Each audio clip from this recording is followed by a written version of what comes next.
Bonjour, bonsoir, pas d'autres, là. Je veux juste partager une couple de versets là, qui ça m'est venu. Ça me parlait de une seule chose, hein, une seule chose. Premier verset, c'était Luc 10, 42. Ça dit une seule chose est nécessaire. Ça, c'est Jésus qui parle avec Marthe et Marie. Puis Marthe, un peu frustrée, on va dire, qu'elle n'a pas de l'aide de sa sœur Marie, qui est assise au pied de Jésus. Puis Jésus répond en disant, ben, il y a une seule chose est nécessaire. OK? Il y a une différence entre nécessaire, important, super important, pas important.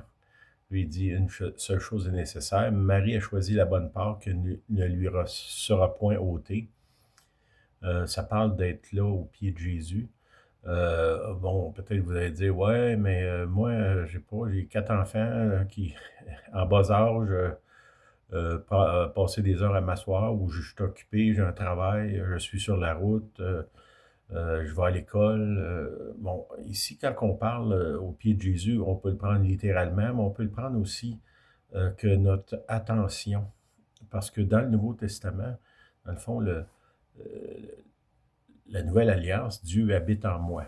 Ce que je le rencontre à l'intérieur de moi, c'est que je peux être, je sais pas moi, dans l'autobus, en train de conduire, puis avoir cette expérience-là d'être assis au pied de Jésus pendant que je marche, pendant que j'attends, pendant que je fais une activité quelconque, pendant que j'allaite un bébé, pendant que je fais à manger, pendant que je marche sur la route.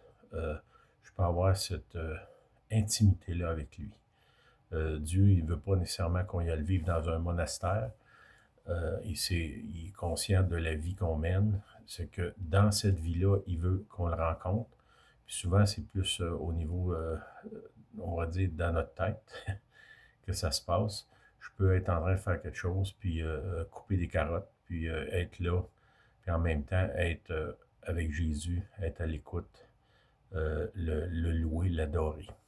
Euh, Puis l'autre verset qui me parlait aussi, c'est Psaume 27, 4. Ça dit, je demande à l'Éternel une chose, encore là, une chose, que je désire ardemment. Je voudrais habiter toute ma vie dans la maison de l'Éternel pour contempler la magnificence de l'Éternel et pour admirer son temple. Là, c'est David qui dit ça. Une seule chose que je désire, c'est d'être dans son temple. Dans le Nouveau Testament, le temple il est à l'intérieur. C'est qu'ici, il y a deux rencontres. Jésus qui dit, il y a une seule chose qui est importante, c'est que tu sois assis à mes pieds. Puis il y a David qui dit, il y a une seule chose que je désire, c'est d'être là à tes pieds. Quand ces deux-là se rencontrent, le désir de Dieu qu'on soit avec lui, puis que nous, ça devienne notre désir. Il dit, il y a une seule chose que je désire par-dessus toutes les autres que je fais, c'est d'être seul avec lui, passer du temps. Puis comme je vous dis, c'est pas nécessaire nécessairement d'être isolé dans une place où est-ce qu'il n'y a personne. Là. On peut être là dans le métro, euh, pendant qu'on est debout en se tenant après un poteau, dans, euh, sur la route, puis être concentré, puis avoir cette idée-là d'être une seule chose qui compte, Seigneur, c'est je veux être dans ta présence, malgré tout ce qui est autour de moi. Bonne semaine, merci.